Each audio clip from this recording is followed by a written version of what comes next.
Good morning, students. Please listen to this explanation of the story related to God.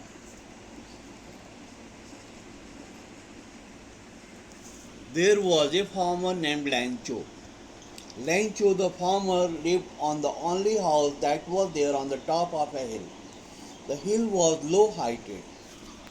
From there, a river and a ready to harvest cornfield were visible. Ready to harvest means prepared, means ready to be harvested.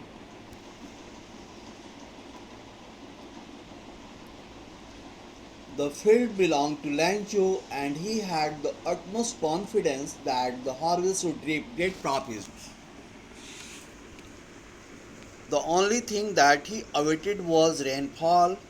In this hope, he spent an entire morning gazing at the sky in the northeast direction from where a drizzle was expected to soar on his field. Now we are really going to get some water, woman. The woman who was preparing supper replied, Yes, God willing.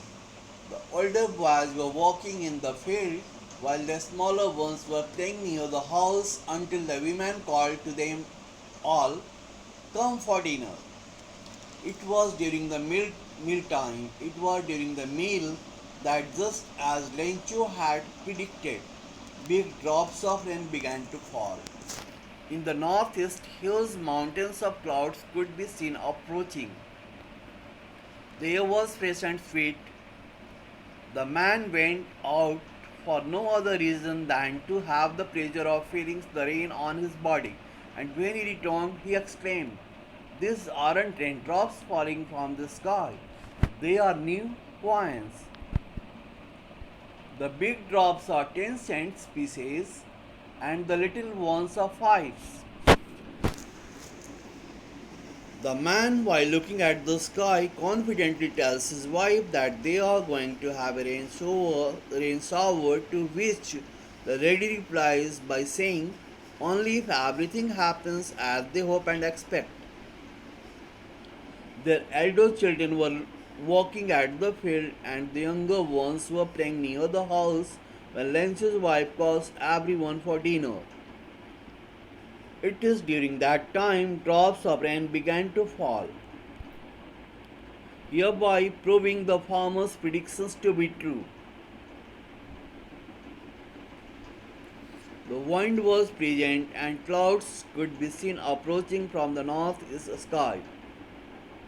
Lencho goes out of the house to take pleasure in feeling the droplets on his body.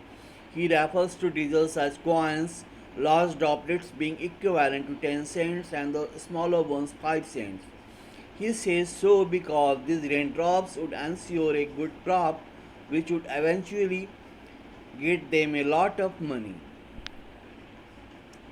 With a satisfied expression, he regarded the field of ripe corn with its flowers trapped in a curtain of rain. But suddenly a strong wind began to blow, and along with the rain, very large hailstones began to fall. These truly did resemble new silver coins. The boys, exposing themselves to the rain, ran out to collect the frozen pearls.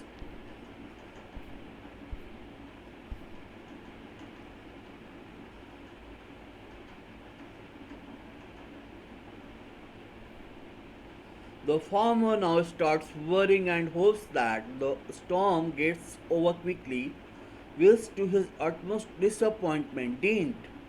The hailstones covered the entire valley, including the house, garden hillside, and the cornfield. It made everything look so white that it seemed as if it was covered in salt. Not a leaf remained on the trees. The corn was totally destroyed. The flowers were gone from the plants. Lencho's soul was filled with sadness. When the storm had passed, he stood in the middle of the field and said to his sons, A plague of locusts would have left more than this. The hell has left nothing. This year we will have no corn. That night was a sorrowful one. All our work for nothing. There's no one who can help us. We'll all go hungry this year.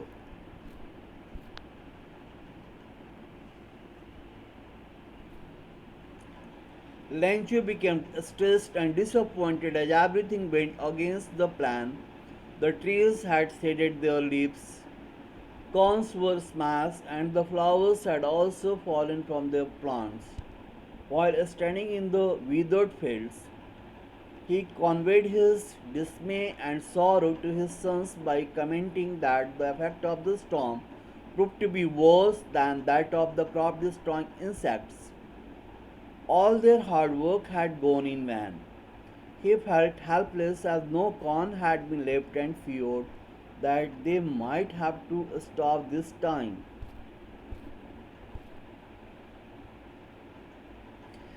Even after everything had gone southward, that is, gone wrong, the family still had hope in their hearts of hearts.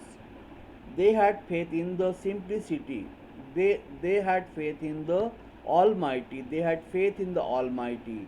Even after nothing was left, they gave each other support and recalled a saying which assures that no one ever dies of starvation. They give they gave each other support and recalled a saying which assures that no one ever dies of starvation. All through the night, Lancho thought only of his one hope, the help of God, whose eyes, as he had been instructed, see everything, even what is deep in one's conscience. Lencho was an ox of a man, walking like an animal in the fields, but still he knew how to ride. The following Sunday at daybreak,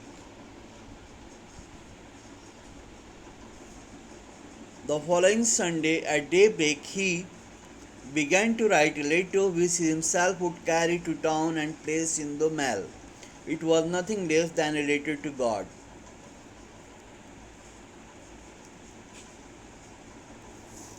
Lencho spent his entire night thinking of the only option left, and that was to seek the help of God, who, he had been informed, has its eyes and ears everywhere.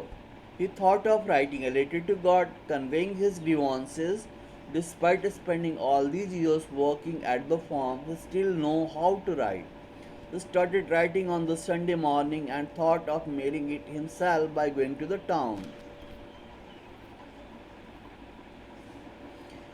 In his letter to God, he communicated his poverty-stricken situation and mentioned that he needed 100 pesos to regenerate the crops along with, along with surviving until they are ready to harvest.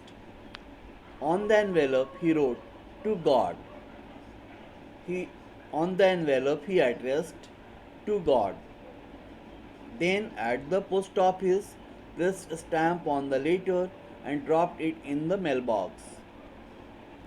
One of the employees, who was a postman and also helped at the post office, went to his boss laughing heartily and showed him the letter to God. Never in his career as a postman had he known that address. The postmaster, a fat, amiable fellow, also broke out laughing, but almost immediately he turned serious and tapping the letter on his desk commented, "What faith! I wish I had the faith of the man who wrote this letter, starting up a correspondence with God." A postman who was also an employee of the post office noticed Lancho's letter and showed it to the postmaster. They both felt amused, but the postmaster, fat and friendly, immediately developed a sense of seriousness. He was astounded at the amount of faith Lancho has in God and wished he had the same. So, in order not to shake the writer's faith in God, the postmaster came up with an idea: answer the letter. But when he opened it, It was evident that to answer it, but when he opened the letter, it was evident that to answer it, he needed something more than goodwill, ink and paper. But he stuck to his resolution. He asked for money from his employees. He himself gave part of his salary, and several friends of his were obliged to give something for an act of charity.